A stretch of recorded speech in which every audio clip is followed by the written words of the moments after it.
Mga ka-sounds, tingnan ninyo, ito pala yung bagong power amplifier na nakuha ko. So ito po yung amplifier ng Kaitas.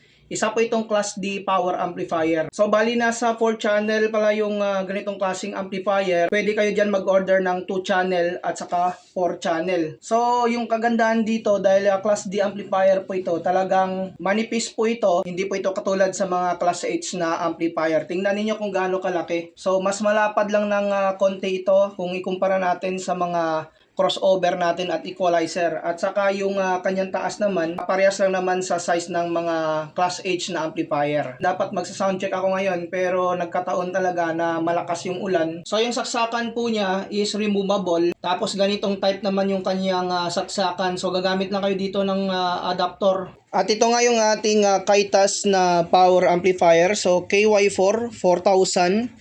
So yung wattage pala nito is nasa 1,600 watts yung kada channel.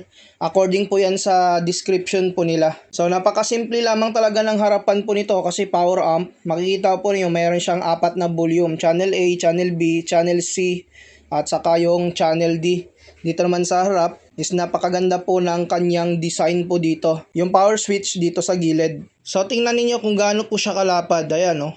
Halos isang dangkal ko na lang yung lapad po nito. At dito naman tayo sa kanyang likuran. Makikita po ninyo ito yung kagandahan. Kada channel 1, channel 2, meron siyang input po dito. Tapos dito rin, channel 3, channel 4. Tapos pwede rin kayong mag-link po dito.